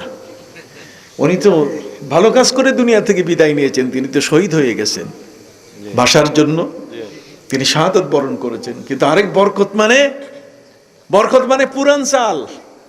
কতক্ষণ না, পুরান চাল ভাতে কি বাড়ে না? তো বরকত হচ্ছে এরকম একটা জিনিস যেটাতে লাভ আসে বেশি। কতক্ষণ না, যেটাতে কি লাভ আসে বেশি, বরকত মানে লাভ। অতএব সেই লাভ এইটা আর থাকে না। মানুষের মধ্যে যখন লাভ পায় না, তাহলে আসল ভাঙতে ভাঙতে সব কি শেষ হয়ে যায়, খাইতে খাইতে আসলটা কি হয়ে যায়, শেষ হয়ে যায়। ইজা ফালাত উম্মতি 15 খাসলাতান হাল্লা বিহাল বালা। কোন সমাজের মধ্যে যদি 15টা কাজ চালু হয়, তখন আল্লাহর বালা, আল্লাহর বিপদ, আল্লাহর পক্ষ থেকে গজব আসা হালাল হয়ে যায়। তার মধ্যে জাতুখেজাল ফায়ুদ্দিওয়ালা, যদি রিলিফের মাল চুরি হয়, 1 ওয়াল আমানাতু মাগনামা, আমানতের জিনিস যদি খেয়ানত হয়। কতক্ষণ? আমানত মানে যা তাকে দায়িত্ব দেওয়া হয়েছে, সেই আমানতের মাল যদি কি খেয়ানত করে, খেয়ানতকারী দুর্নীতিবাজ। কতক্ষণ? যে খেয়ানতকারী খায়ের, খেয়ানতকারীর বাংলা নাম হচ্ছে দুর্নীতিবাজ। আমানতদারি তার মানে সে কখনো 2 নম্বরই করে না। রাস্তা বানাইতে দিছে, হায় হায়, এই রাস্তা বানাইতে গিয়ে সে এমন ইটা বালু দিছে, এমন সিমেন্ট দিছে, কতক্ষণ না, যেটাতে অন্তত পক্ষে 4টা সিমেন্ট দেওয়া দরকার, সেখানে দিছে 1.5টা। ফলে দেখা গেছে 1 বছর যায় নাই, তার আগে 32টা দাঁত বাইর করে রাস্তা হাসতেছে। একবারের বৃষ্টিতেই মানুষ গাড়ি ঘোড়া নিয়ে চলে নাই, খালি সাইকেল নিয়ে চলছে, পায়ে হাঁটছে, এতেই আর নাই উপরের চামড়া উঠে গেছে। রাস্তার গায়ে আর কি নাই, পিচ ডালা যে চামড়াটা, ওটা কি নাই, ফিনিশিং শেষ। এই 2 নম্বর ভর্তি হয়ে আছে আমাদের সমাজ। কথা বলেন, আমাদের সমাজ কি ভর্তি হয়ে? দেখেন তো আমাদের নবী কত বড় মহাবিজ্ঞানী, সমাজকে সুন্দর করতে, এই জাতিকে সুন্দর করতে, মানুষগুলোকে সৎ পথে রাখতে তার বাণীগুলো কত চমৎকার। এই জন্য আমার নবী সাল্লাল্লাহু আলাইহি ওয়াসাল্লাম এমন এক মহান নবী, যার সম্পর্কে আজকের সে জজ বার্নার্ড বলেন, পৃথিবীর মধ্যে যত বড় বিজ্ঞানী বলেন না কেন, সবাই তার প্রশংসা করে গেছেন যে তার মতো একজন নবী এই জগতের মধ্যে যদি এখন থাকতো, এখন যদি প্রয়োজন হতো না। নবী তো আছেন, তিনি হায়াতুন নবী সাল্লাল্লাহু আলাইহি ওয়াসাল্লাম, কি বলেন ঠিক না? তিনি যে বাণীগুলো দিয়েছেন এইগুলোই পালন করি না। ইমাম বুখারী নবী করিম সাল্লাল্লাহু আলাইহি ওয়াসাল্লামের 6 লক্ষ হাদিসের হাফেজ ছিলেন। তিনি মারা যাওয়ার সময় হাদিস রেখে গেলেন মাত্র 7375 খানা হাদিস। 7000, এই 7.5 8,000 হাদিস রেখে গেছেন। হাফেজ ছিলেন কত? 6 লক্ষ হাদিস। বাকিগুলো গেল কই? কথা কন না। এত বড় একজন আলেম, যদিও মুস্তাদরাকে হাকিম বিভিন্ন জায়গায় অন্যান্য যারা আছে তাদের কাছেও হাদিস আছে, কিন্তু নবী করিম সাল্লাল্লাহু আলাইহি ওয়াসাল্লামের 6 লক্ষ হাদিসের হাফেজ ইমাম বুখারী। কিন্তু সারা পৃথিবীতে সব হাদিস যদি একত্রিত করা যায়, তাহলে হাদিসের সংখ্যা দাঁড়াবে মাত্র 30,000। বাকিগুলো গেল কোথায়? কথা বুঝতে পারছেন? বর্তমান টেকনোলজির যুগে, প্রযুক্তির যুগে, তথ্য প্রযুক্তির যুগে এগুলো সংরক্ষণের ব্যবস্থা হচ্ছে। কথা কন না। এর মধ্যে যতটুকু পাইছি এতটুকু যদি আমল করি তো ফিরিস্তারা জিন্দাবাদ দিয়া দিয়া জান্নাতে নিয়ে যাবে, কতক্ষণ না। কিন্তু তার এক কোটি ভাগের এক ভাগও আমরা করি না, যে কারণে গজব প্যান্ডামিক, এই যে আপনার প্রাণঘাতী করোনা ভাইরাস চলে আসছে, এগুলো এমনি আসছে। এই করোনা ভাইরাস আসছে এই কারণে হযরতে নবী মুসা আলাইহিস সালাম আল্লাহর কাছে বলছেন যে আল্লাহ, আমার সম্প্রদায়ের মানুষ এগুলো এত দুষ্ট, কতক্ষণ না, এই বনি ইসরাইল এত দুষ্ট যেটা সবসময় খালি আমার ডিস্টার্ব করে। আল্লাহ বলছেন এর আগে আপনি তো শাস্তি দিয়ে একটা দিছেন, কিন্তু আল্লাহ পাক রব্বুল আলামিন বলছেন যে মুসা, এগুলোরে মশলা বাটা করি, কতক্ষণ না, শিলপাটা আছে না, একেবারে শিলপাটায় চ্যাপটা করে দিই, এর দরকার নাই। রাফায়না ফাওকাকুমুত তুর, আল্লাহ তাআলা তাদের উপরে তুর পাহাড় উপরে উঠায় রাখছে যে দিলাম শেষ কইরা, কতক্ষণ। এই জন্য যারা ইহুদি তারা সেজদা করে কি দিয়া জানেন? আমরা সেজদা করি কপাল আর নাক লাগাইয়া, কতক্ষণ। আমরা সেজদা করি কি কপাল আর নাক লাগাইয়া, আর ইহুদি সেজদা করে গাল দিয়া, কতক্ষণ। কি দিয়ে সেজদা করে? গাল। এই যে গাল বুঝেন না, এটা গাল, এটার কপল বলে, খুব শুদ্ধ বাংলায় বলে কপল। আর এমনি গাল তো আমরা সবাই জানি, এটা গাল না, গালের উপরে সেজদা করে। কেন? হযরত মুসা আলাইহিস সালাম যখন তার কওমকে বলেন সাবধান, আল্লাহ কিন্তু তুর পাহাড় উপরে উঠাইছে, ওরা বলছে মুসা তাড়াতাড়ি আপনি আল্লাহর কাছে দোয়া করেন যাতে আমাদেরকে এই তুর পাহাড় দিয়ে যেন আল্লাহ যেন আমাদেরকে চ্যাপ্টা করে না দেয়। হযরত মুসা আলাইহিস সালাম বলছে যে তওবা করো, কয়েক করতেছি, আপনি আল্লাহর কাছে একটু কন। হযরত মুসা আলাইহিস সালাম বললেন ঠিক আছে আমি আল্লাহর কাছে বলতেছি, তোমরা ঠিকমতো তওবা করো। ওরা কয় আমরা সেজদায় পড়ে গেলাম, আর মাঝে মধ্যে গাল দিয়ে লাগে কদ্দুর পাহাড় উপর থেকে কতটুকু এটা সরে গেছে না নিচে আসতেছে, কথা বল না। কিসের উপরে? ওই যে গালের উপরে এরকম দিয়ে উপরে তাকাইতেছে যে পাহাড়টা কত উপরে আছে, কত, বুঝতে পারছেন? এই জন্য ইহুদি যারা ওরা সেজদা করে কি দিয়া, ওরা গাল দেয়। ওই যে তুর পাহাড় কতটুকু আছে উপরে, গজব আসা শুরু করছে, এই গজবের ভয় গাল দিয়ে তারা মাটির উপরে গাল ঠেকাইয়া সেজদা করা শুরু করছে, আর দেখে উপরে কতটুকু সেজদায় পাহাড়টা উপরে চলে গেল কিনা, সরে গেল কিনা, কতক্ষণ। সম্মানিত সুধী আমার ভাইরা, খুব মনে রাখবেন কথাগুলো। সবসময় তো আমার আশা হয় না, এখন তো আরো কঠিন হয়ে গেছে, এত আরো কঠিন, 10টার পরে থাকার সুযোগ নাই। এই জন্য আমি আপনাদের খেদমতে বিনয়ের সাথে বলতে চাই, জগতের মধ্যে সিজদা ওয়াজুল জাবহাতে আলাল আরদ, নাক আর কপাল দুইটা মিলাইয়া যখন মাটির উপরে রাখি তখন আল্লাহ বলেন যে আমার কদমের উপরে সে মাথা রাখছে। আকরাবু মা ইয়াকুনুল আবদু ওয়া হুয়া সাজিদুন, বান্দা যখন সিজদায় পড়ে যায় তখন সে আল্লাহর এত নিকটে চলে যায় যে আল্লাহর আর বান্দার মধ্যে কোনো দূরত্ব থাকে না, যা বলে তাই আল্লাহ কবুল করে নেন। এই জন্য এই সেজদাটা বাদ দেওয়া যাবে না। আর সেজদা করতে গেলে নামাজ লাগবে, কতক্ষণ না। সেজদা করতে গেলে কি লাগবে? নামাজ। তো সেজদা কি কপাল আর নাক দিয়ে করবেন না গাল দিয়া? কতক্ষণ না, কপাল আর নাক। অনেকেই আছে কপাল ঠেকাইয়া নাকটা খালি উপরে উঠে, কতক্ষণ। খবরদার, নাক লাগাইয়া তারপর কি এরকম দেখছেন, আমারটা দেখেন, এই দেখেন আমার দেয়াল তাকাইলেই বুঝবেন নাক আর কি কপাল, এই দুইটা একসাথে মাটিতে লাগাইতে হবে, তাহলে হবে সেজদা। খালি কপাল দিলে আর নাকের খবর নাই, ওটা সেজদা হবে না। খালি নাক লাগাইলেন কপাল নাই, সেজদা হবে না। সেজদা করতে গেলে কি লাগবে? নাক আর কপাল দুইটাই ঠিক মতো লাগতে হবে। মনে থাকবে কিনা? সম্মানিত সুধী ভাইরা আমার, দুর্নীতিবাজ মানুষ রাস্তা বানায়, সরকারের বিল দেয়, এত লম্বা বিল, আসলে কিন্তু অত টাকা খরচা হয় নাই। মারিং কোম্পানি খালি মারে, খালি টাকা মারে, আছে না? এরপরে একদল আছে ভাউচার কোম্পানি, একদল আছে কি ভাউচার কোম্পানি, ওই যে তেল নেয় মালিকের গাড়িতে, তেল নিতে যাইয়া ওখানে নিচে 300 টাকার কিন্তু লিখে দিছে 600 টাকা, কতক্ষণ না। বিভিন্ন দায়িত্বে আছে অফিসের, সে এত টাকার মাল কিনে নাই কিন্তু ভাউচার বানাইতেছে, এটার নাম হলো ভাউচার কোম্পানি। কথা বোঝেন নাই? এটা হচ্ছে মারিং পার্টি, এটা খালি টাকা মারে। এর উদ্দেশ্য হলো কি?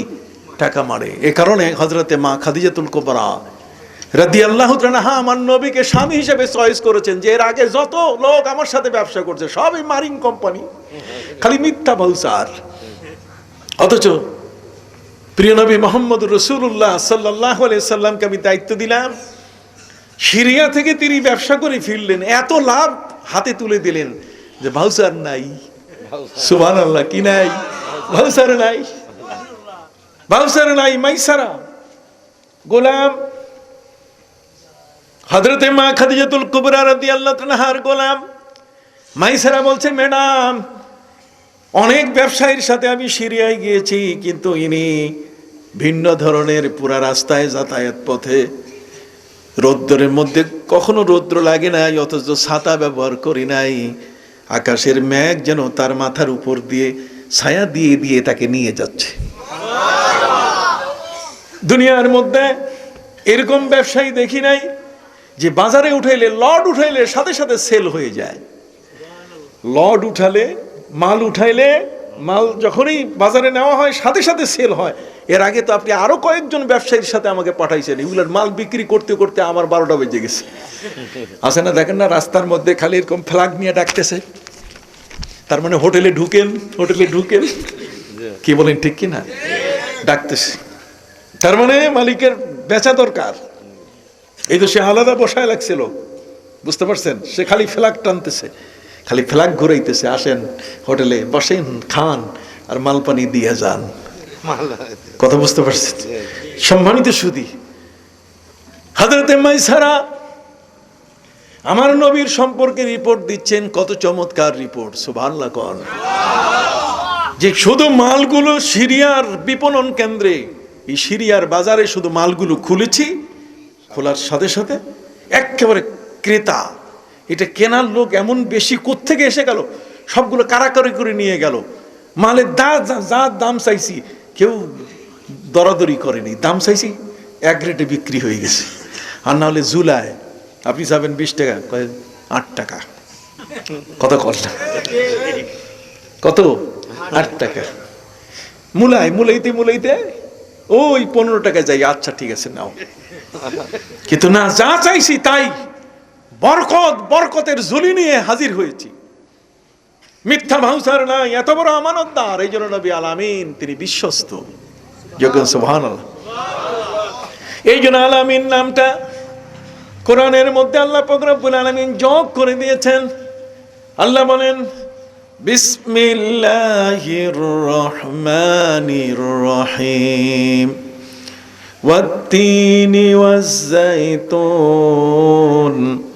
ওয়া তুরি সিনিনা ওয়া হাযাল বালাদিল আমিন। সুবহানাল্লাহ।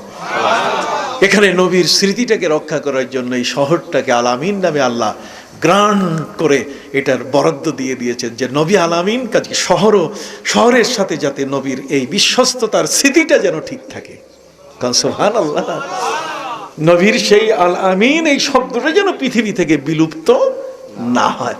তিনি তো এই শহরে এসেছিলেন, অতএব সেই শহরটা যেমন এটা আল আমিনের শহর, সেই শহরটা হলো আমার প্রিয় নবী সাল্লাল্লাহু আলাইহি ওয়াসাল্লাম, মহান বিশ্বস্ত এক নবী।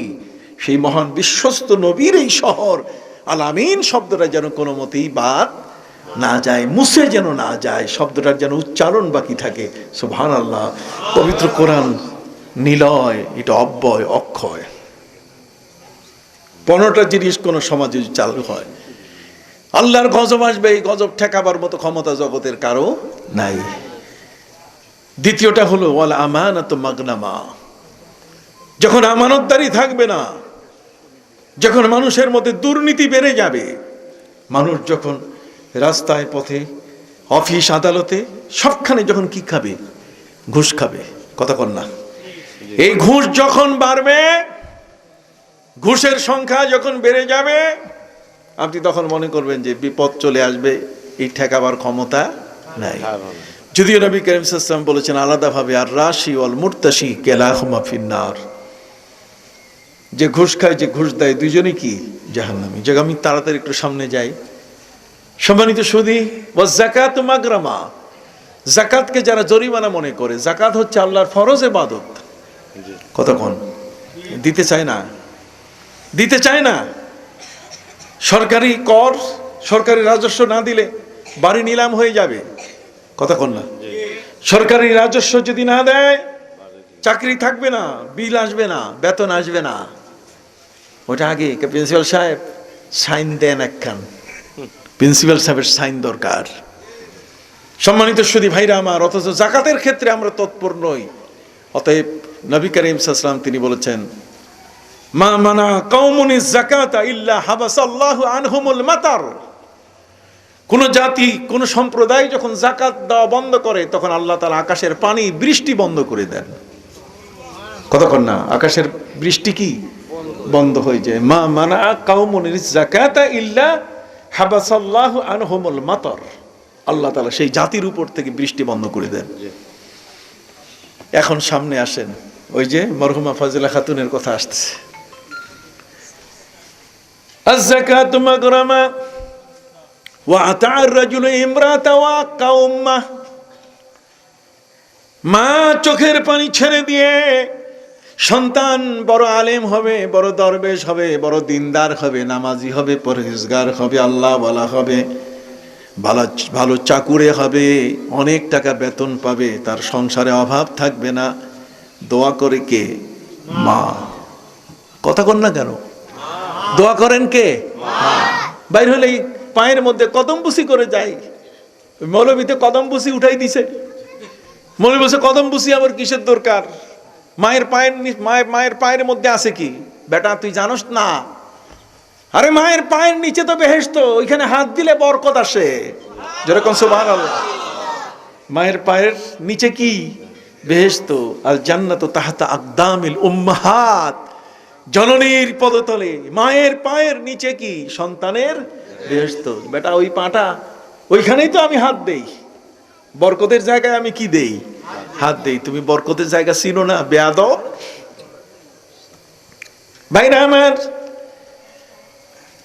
মায়ের পায়ে হাত দেওয়া, কদম বুঝি করা বেদাত বলে। কথা কন না, কি বলে? আমরা মানি না। একটু জোরে কর না, আমরা কি মানি না।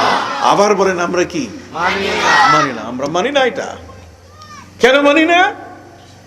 যে ইমাম বুখারী উনি হলেন ওস্তাদ, আর ওনার ছাত্র হলেন ইমাম মুসলিম, যিনি মুসলিম শরীফ লিখছেন। আপনার হাদিসের যে 6খানা বিশুদ্ধ কিতাব, সিয়াসিত্তা, এই 6খানা বিশুদ্ধ কিতাবের মধ্যে একখানা হলো বুখারী শরীফ, আর একখানা হলো কি মুসলিম শরীফ। শরীফ বুঝেন? তার মানে সম্মানীয়। কথা কন না। এই কিতাব দুখানে এমন, বুখারী শরীফ যদি কোনো যানবাহনে থাকে তাহলে ওটা অ্যাক্সিডেন্ট করবে না।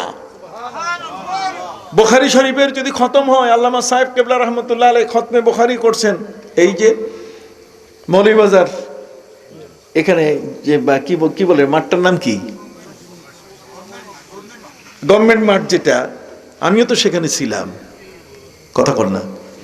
তাহলে এই যে বুখারী শরীফের তেলাওয়াত, এটা যেখানে হয় সেখানে আল্লাহর রহমত পড়া শুরু করে। আসাহুল কুতুবে বাদা কিতাবিল্লাহ তাহাতা আদিমিস সামা as-সাহিহু লিল বুখারী। আসমানের নিচে জমিনের বুকে কোরআনের পরে যদি কোনো ভালো উত্তম সহি কিতাব থাকে তাহলে সেই কিতাবখানার নাম হলো কি? বুখারী। তাহলে ইমাম বুখারী, তার নাম হলো আবু আব্দুল্লাহ মুহাম্মদ ইবনে ইসমাইল ইবনে ইব্রাহিম ইবনে মুগিরা ইবনে বারদিসবা আল জৌফি আল ইয়ামানি আল বুখারী। ইমাম বুখারীর বিরাট লম্বা নাম। সেই ইমাম বুখারী তিনি হলেন ওস্তাদ, আর শাগরেদ হলেন ইমাম মুসলিম। উস্তাদের মুখস্থ হলো 6 লাখ হাদিস, আর শাগরেদের মুখস্থ হলো প্রায় 4.5 থেকে 5 লক্ষ হাদিস। কথা কন না। ইমাম মুসলিম দেখলেন এই হাদিসের যিনি হাফেজ, ইমাম মুসলিম তিনি দেখলেন যে ইমাম বুখারীর সিনার মধ্যে আল্লাহ তাআলা এত ইলম রাখছেন, এত হাদিস মুখস্থ, এত বড় সম্মানের ব্যক্তি তিনি।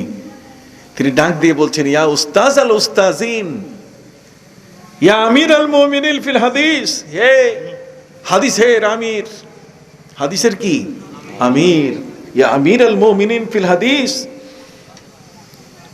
আপনি আপনার 2 পা আগায় দেন, কতক্ষণ না, ও কাব্বিলুর রিজলাইক, আমি আপনার পা দুখানা চুমা দিব। ইমাম মুসলিম, ইমাম বুখারীর পা কি? চুমা। তো কদম বুসি মানে কি? কদম বুসি মানে পা চুমা দেওয়া, বুসিদান মানে চুমা দেওয়া। তো ইমাম মুসলিম, ইমাম বুখারীর পা চুমা দিতে চাইছে। বেটা, তার চেয়েও তুমি বেশি মোল্লা হইছো, তার চেয়ে বেশি জ্ঞানী হয়ে গেছো, তার চেয়ে বেশি মহাপণ্ডিত হয়ে গেছো তুমি। কতক্ষণ না, ইমাম বুখারী তোমার মতো মোল্লা নয়, ইমাম মুসলিম তোমার মতো মোল্লা নয়। তিনি হলেন বড় মাপের আমিরুল মুমিনিন ফিল হাদিস। এই দুইজনেই বিশাল বড় আলেম, মুহাদ্দিস। কতক্ষণ। সম্মানিত সুধী ভাইরা আমার, হাদিস শরীফের মধ্যে আমার নবী বলেন, কোন সমাজে যদি 15 রাকাত চালু হয়, তাহলে ওই সমাজের মধ্যে আল্লাহর গজব পড়া শুরু করবে। গজব ঠেকাবার মতো ক্ষমতা কারো নাই। কথা বলেন। তার মধ্যে একটি হলো, যদি রিলিফের মাল চুরি হয়, গরিবের মাল চুরি হয়। আর দ্বিতীয় নম্বর হলো আমানত যদি নষ্ট হয়। তৃতীয় নম্বর হলো যাকাতকে যদি জরিমানা মনে করি। কি বলেন, ঠিক না? চতুর্থ নম্বর হলো আতার রাজুল ইমরাতা ওয়াক্কা উম্মা, যেই মায়ের কদম বুসি করার কারণে আমার কপাল খুলে গেল। ইমাম বুখারী জন্ম নিয়েছেন, ইমাম বুখারী জন্ম নিয়েছেন তখন তার চোখের দৃষ্টি ছিল না, তিনি অন্ধ হয়ে জন্ম নিয়েছিলেন। মা যখন বুঝতে পারলেন আমার ছেলে অন্ধ হয়ে জন্ম নিয়েছে, জায়নামাজ বিছাইয়া তিনি আল্লাহর দরবারে 2 রাকাত নামাজ পড়ে হাত পেতে তিনি দোয়া শুরু করলেন, প্রভু তুমি আমার সন্তানের চোখের দৃষ্টি ফিরায় দাও। সম্মানিত সুধী ভাইরা আমার, হযরত ইমাম বুখারী রাহমাতুল্লাহি আলাইহির মা দোয়া করছেন, আর মায়ের দোয়ার সাথে সাথে আল্লাহ কবুল করে নিলেন। ইমাম বুখারীর চোখের দৃষ্টি ফিরে আসলো, তিনি দৌড়ায় মাকে এসে জড়িয়ে ধরলেন। সম্মানিত সুধী, তাহলে মা, মায়ের হাত দুখানা জগতের মধ্যে আল্লাহর দরবারে ওই দোয়াটা কবুল হওয়ার মাঝখানে আর কোনো বাধা নাই। সুবহানাল্লাহ কোন? যা দোয়া করবে, যা নিতে পারেন মা বাবার জন্য। রে যুবক বন্ধুরা, রে আদরের শিশুরা, তোমরা খবরদার মা বাবার সাথে খবরদার খারাপ বেয়াদবি কোনো আচরণ করো না। তোমার জন্য কত কিছু করে। জামাটা জন্ম নেওয়ার পরে, জন্মের আগে মা বাবার অবদান তো কত। আল্লাহ বলছেন, হামালাতহু উম্মুহু ওয়াহানান আলা ওয়াহনি ওয়া ফিসালুহু ফি আমাইন। পেটের মধ্যে মা রাখছেন।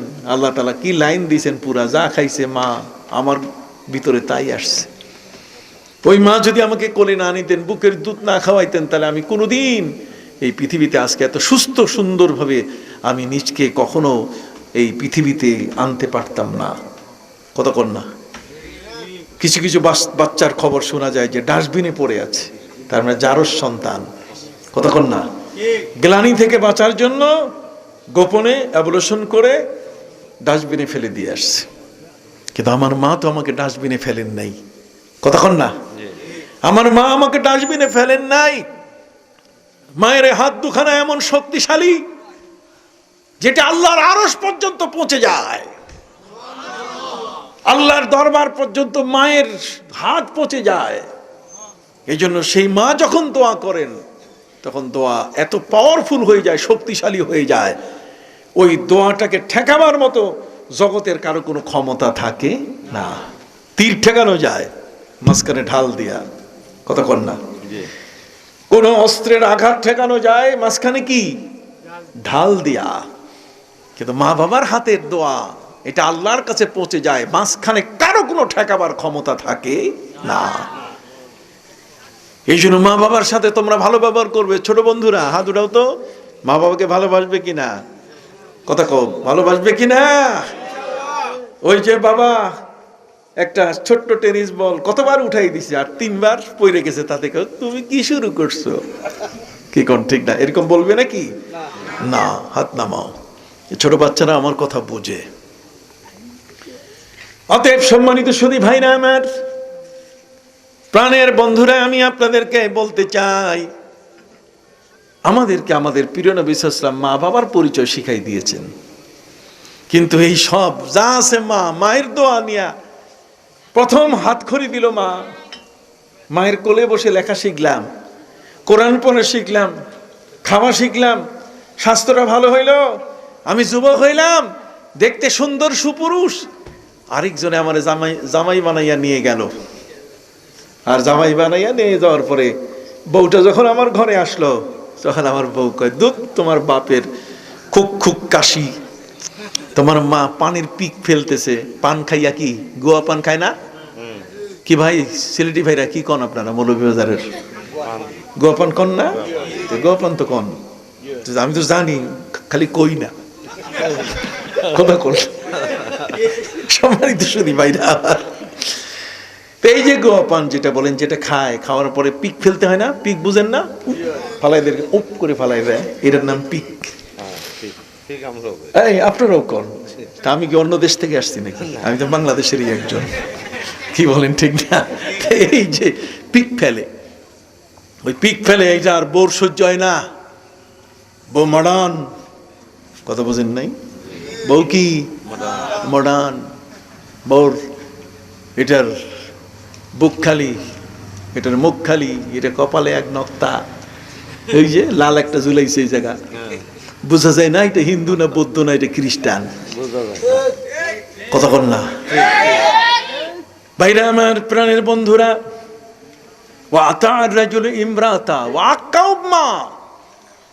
এই বোর সাথে পরিচয় হয়েছে 18 বছর বয়সের পরে, এই বোর সাথে পরিচয় হয়েছে জীবনের বিশাল একটা অংশ যাওয়ার পরে। এতক্ষণ আমি মায়ের ঘরে ছিলাম, যে মা আমাকে বিশ্ববিদ্যালয়ে পাঠাই দিয়া কতবার যায় না, আমাদের চোখের পানি ফেলেছে, কি বলেন ঠিক কিনা? আমার যেন একটা ভালো চাকরি হয়, আমার জন্য আয় রোজগার হয়, আমি এখন একটা ভালো চাকরি পাইছি, এখন আমার শ্বশুরের অভাব নাই, কথা কর না? আমি একটা ভালো কি চাকরি পাইছি, এখন শ্বশুরের অভাব কি না, এখন সবাই আমার মেয়ে দিতে চায়। কিন্তু এই পর্যায়ে কে আমাকে নিয়ে আসলো? কে আমাকে এই পর্যায়ে, যে মা আর বাবা তার সব কিছু ছেড়ে দিয়ে, তার সব কিছু উজাড় করে দিয়ে, বাবা তার মগজ, তার জীবনের সমস্ত শ্রম পরিশ্রম সবকিছু করে তিনি আমার মায়না দিলেন, তিনি আমার প্রতি মাসের বেতন দিলেন, তিনি আমার টিফিন পাঠালেন, কি বলেন ঠিক কিনা? তিনি আমার জন্য, মা শহরে গিয়ে দেখেন কিভাবে সন্তানকে স্কুলের ভিতরে ঢুকাই দিয়া, এরপরে পাশে ফুটপাতে একটা পেপারের উপরে বসে থাকে, ঘন্টার পর ঘন্টা, 10টায় ঢুকাই দেয়, 4টা পর্যন্ত মা বসে থাকে। আর সেই ছেলের বউ ঘরের মধ্যে আসার পরে যদি বলে যে তোর মা তাড়াতাড়ি ট্রান্সফার কর বৃদ্ধাশ্রম, ছেলে বলে বৃদ্ধাশ্রম আবার কোন জায়গা? কই তোমার বাড়ি, বাড়িতে পাঠাই দাও, ঢাকা শহরে আমাদের সাথে থাকা হবে না। কই কেন? আমি বলবো কি মাকে? কই তুমি মাকে বলো যে ছেলে এখন আমেরিকান স্কুলে পড়বে, ব্রিটিশ স্কুলে পড়বে, কাজে এখন ধানমন্ডিতে বাসা ভাড়া নিতে, ওই বনানী গুলশানে বাসা ভাড়া নিতে এত টাকা নাই, কাজে সাপলেট ছোট্ট একটা কোনো মতেই রুম নিব, এতে তো তোমার জায়গা হবে না মা, তাই তুমি বাড়িতে যাও। তখন মা বুঝে ফেলে যে এই বুদ্ধিটা তো আমার ছেলের না, এটা আমার বউ দিছে, বউ শিখাই দিছে, জায়গা নাই, কি বলেন ঠিক কিনা? আমার নামে যে বলেন ইমরাতা, যখন কোন মানুষ তার স্ত্রীর পূজারী হবেন, স্ত্রীর কোথায় উঠবে বসবে, আমি মা বোনদের ছোট করছি না, খবরদার, আপনিও তো মা, আপনি আরেকজনের সন্তান থেকে তার মাকে আপনি উৎখাত করলেন, আপনাকেও আপনার সন্তান একদিন কি করবে? উৎখাত করবে, একদিন আপনাকেও বৃদ্ধাশ্রমে পাঠাই দিবে। ঠিক একই ভাবে কামাতা দিন উত্তুদানু, যেমন কর্ম তেমন ফল, আপনি জৈসি করনি বৈসি ভরনি, আপনি যেমন করবেন আপনি তেমন ফল পাবেন, আপনাকে ঠেকাবার ক্ষমতা কারো কি নাই। এটা আল্লাহর কতগুলো এমনি বিধান আছে, এটা অটো বিধান কয়, এটাকে অটোমেটিক আপনিও পাবেন, যেমন করবেন তেমন পাবেন, কথা বুঝতে পারছেন ভাইরা আমার?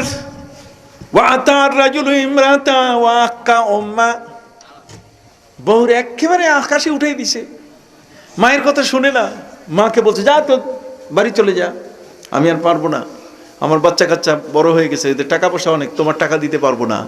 কোনোদিন কোনো মা কোনো বাবাকে কি সন্তান এই কথা বলছে যে আমি তোমাকে টাকা দিতে পারবো না? নিজের গায়ের চামড়া বিক্রি করার মতো যদি হতো তাহলে এটা দিয়ে হলেও ছেলেকে ইউনিভার্সিটি পড়ায় আনতো, কি বলেন ঠিক না?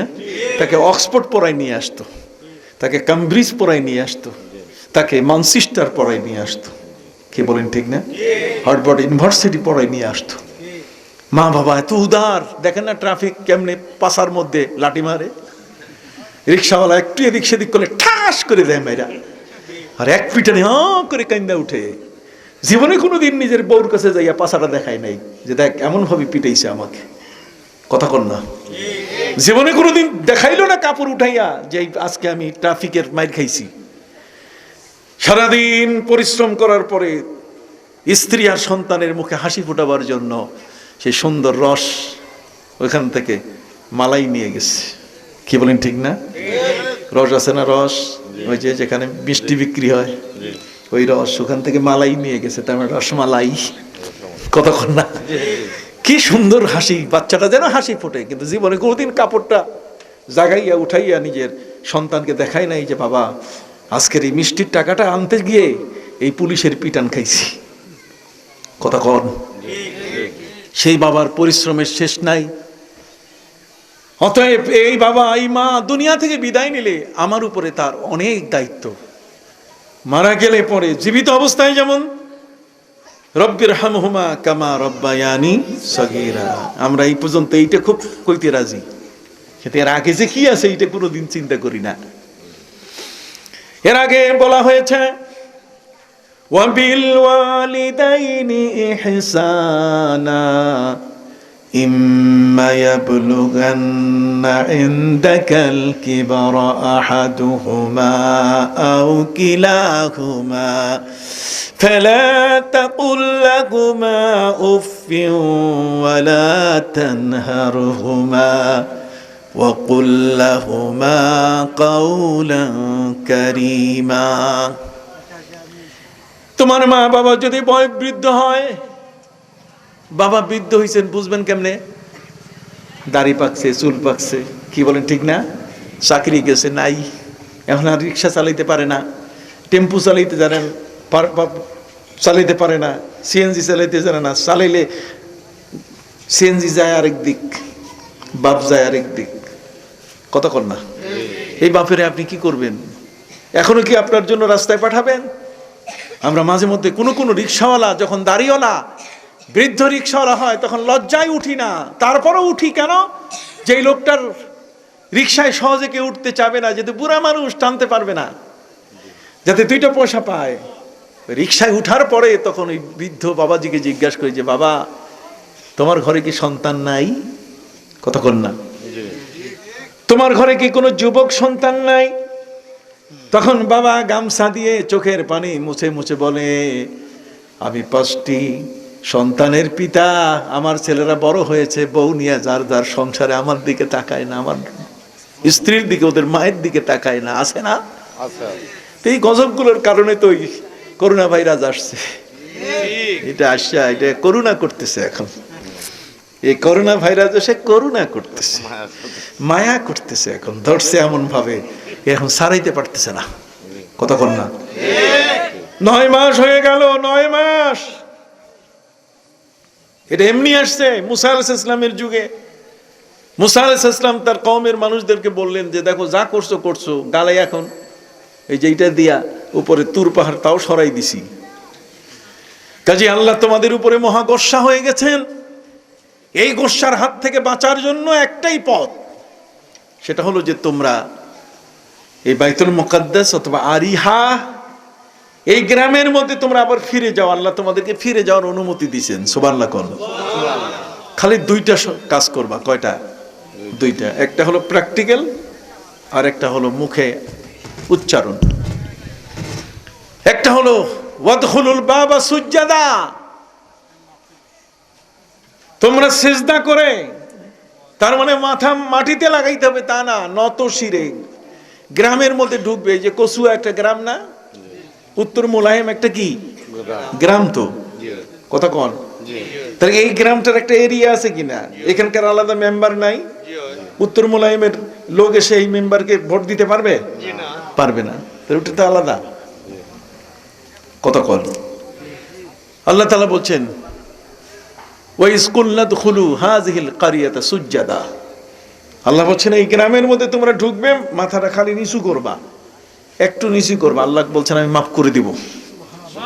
কিচ্ছু না, খালি গ্রামে ঢুকবা, কে না হাঁটে, সবাই তো হাঁটে, গ্রামের মধ্যে ঢুকবা পায়ে হেঁটে, কিন্তু মাথাটা একটু কি করবা, নিচু করবে। এটা খুব কষ্টের কাজ, কতক্ষণ আল্লাহ বলছেন যখন মাথাটা নিচু করবে, ওই এরিয়ার মধ্যে যখন ওই এক গ্রাম থেকে আরেক গ্রামের এরিয়ার মধ্যে যখন ঢুকবে, তখন ওয়াকুলু হেত্তাতান, হেত্তাতান বলবা। হেত্তাতান মানে আল্লাহ মাফ চাই।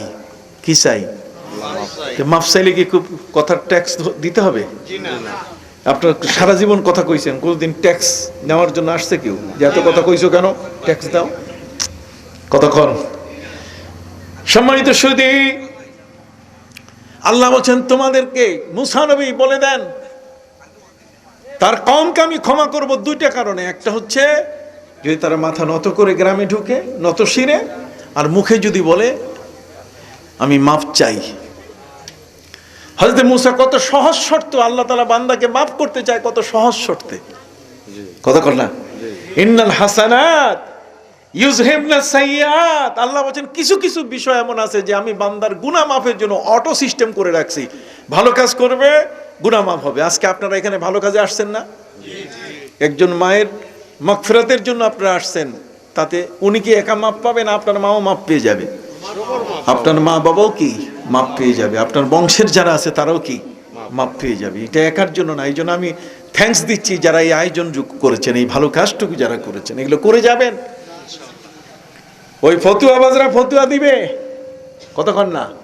এই যে আমি একটা বাংলা কথা কই, হাতি চলেগা আর কুত্তা ভুকেগা।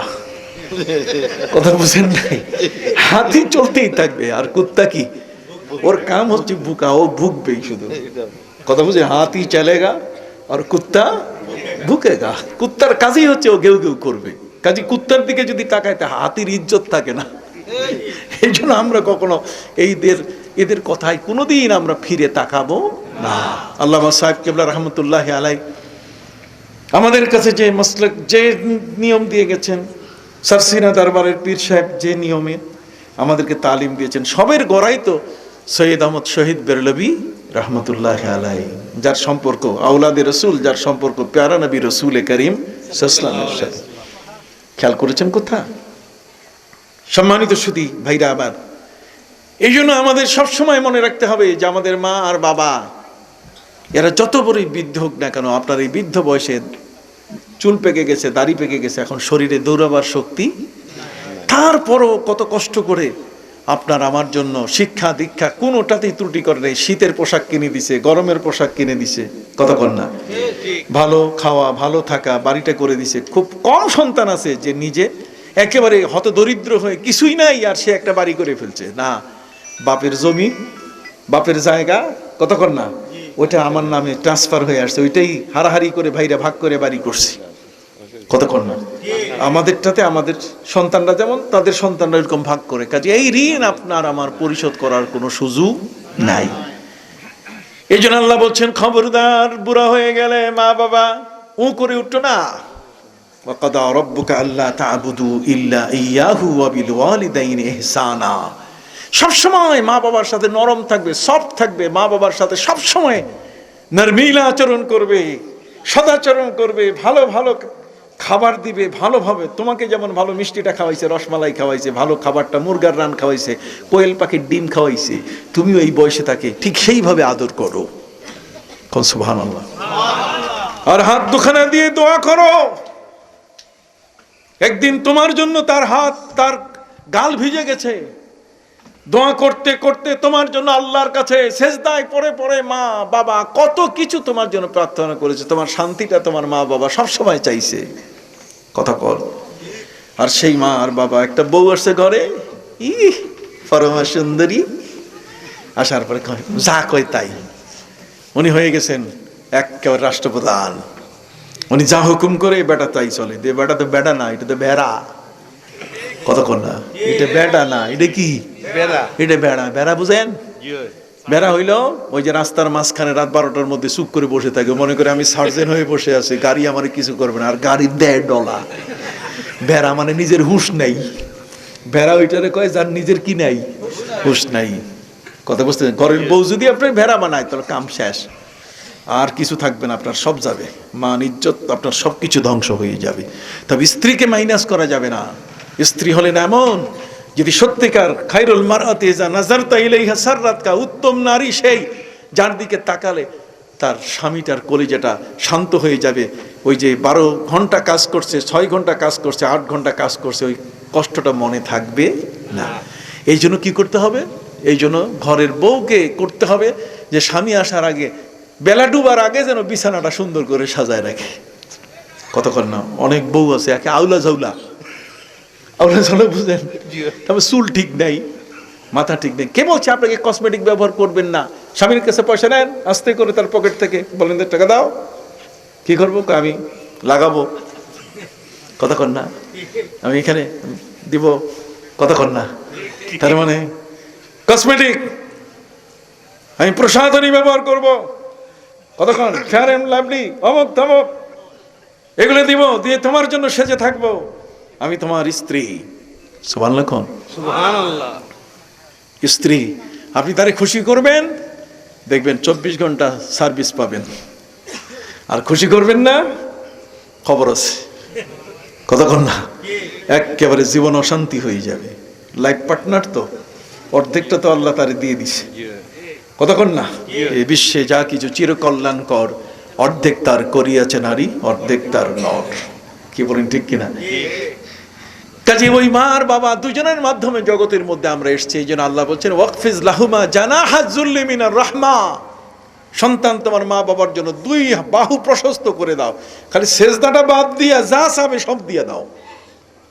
একজনে কামাই অর্জন করে, একটা যুবক ভালো চাকরি করে, ছেলে মেয়ে আছে, সে তার মা বাবাকে এসে বলছে যে দেখ বাবা, আমি আর তোমাদেরকে পালন করতে পারবো না। কয় কেন?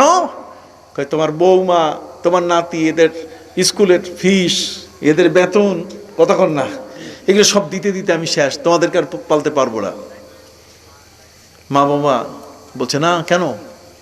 তোমার যখন লেখাপড়া দরকার ছিল তখন তো আমরা কথা বলি নাই, আজকে বলতেছো কেন? যাও, নবীজি কি বলে, নবী যদি বলে আমাদেরকে বাদ দিতে, তার আর তোমার একটা পয়সাও নাই, দরকার নাই আমাদের। নবীজির কাছে গিয়ে যুবক গিয়ে বলছে যে হুজুর, আমি কষ্ট করে সারাদিন কাজ করি, আমি এই আয় উপার্জন করি, আমার ছেলে মেয়ে স্ত্রী এদের চাহিদা আমি পূরণ করতে পারি না, তার উপরে আবার মাথার উপরে আসছে আমার মা বাবা।